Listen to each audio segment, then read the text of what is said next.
The Velveteen Rabbit, or How Toys Become Real, by Marjorie Williams.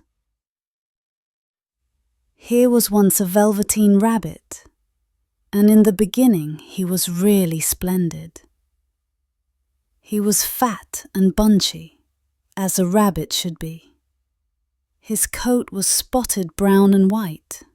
He had real thread whiskers, and his ears were lined with pink sateen.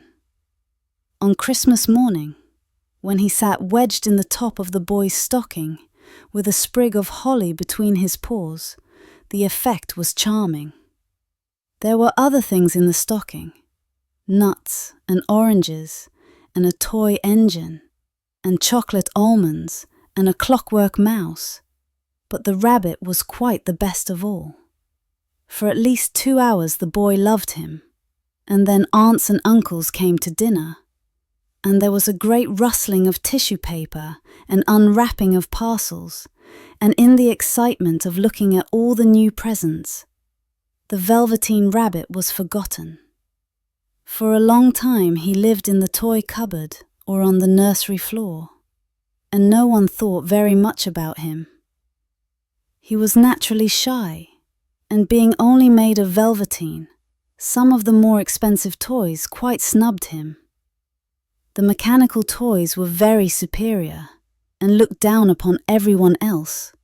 They were full of modern ideas and pretended they were real. The model boat, who had lived through 2 seasons and lost most of his paint, caught the tone from them and never missed an opportunity of referring to his rigging in technical terms. The rabbit could not claim to be a model of anything, for he didn't know that real rabbits existed. He thought they were all stuffed with sawdust like himself, and he understood that sawdust was quite out of date and should never be mentioned in modern circles.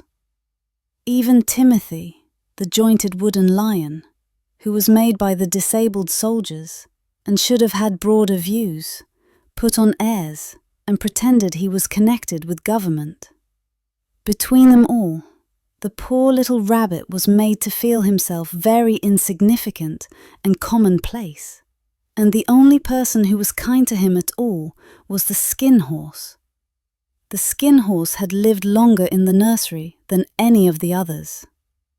He was so old that his brown coat was bald in patches and showed the seams underneath, and most of the hairs in his tail had been pulled out to string bead necklaces. He was wise, for he had seen a long succession of mechanical toys arrive to boast and swagger, and by break their mainsprings and pass away. And he knew that they were only toys, and would never turn into anything else. For nursery magic is very strange and wonderful, and only those playthings that are old and wise and experienced like the skin horse understand all about it. "What is real?" asked the rabbit one day, when they were lying side by side near the nursery fender, before Nana came to tidy the room. "Does it mean having things that buzz inside you and a stick-out handle?" "Real isn't how you are made," said the skin horse. "It's a thing that happens to you. When a child loves you for a long, long time, not just to play with, but really loves you, then you become real." "Does it hurt?" asked the rabbit. "Sometimes," said the skin horse, for he was always truthful. "When you are real, you don't mind being hurt." "Does it happen all at once, like being wound up?" he asked, "or bit by bit?" "It doesn't happen all at once," said the skin horse. "You become. It takes a long time. That's why it doesn't happen often to people who break easily, or have sharp edges, or who have to be carefully kept. Generally, by the time you are real, most of your hair has been loved off, and your eyes drop out and you get loose in the joints and very shabby. But these things don't matter at all, because once you are real, you can't be ugly, except to people who don't understand." "I suppose you are real," said the rabbit. and then he wished he had not said it, for he thought the skin horse might be sensitive. But the skin horse only smiled. "The boy's uncle made me real," he said. "That was a great many years ago. But once you are real, you can't become unreal again. It lasts for always." The rabbit sighed. He thought it would be a long time before this magic called real happened to him.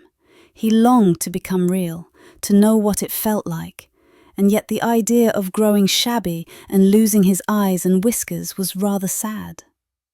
He wished that he could become it without these uncomfortable things happening to him. There was a person called Nana who ruled the nursery. Sometimes she took no notice of the playthings lying about, and sometimes, for no reason whatever, she went swooping about like a great wind and hustled them away in cupboards. She called this tidying up, and the playthings all hated it, especially the tin ones. The rabbit didn't mind it so much, for wherever he was thrown, he came down soft.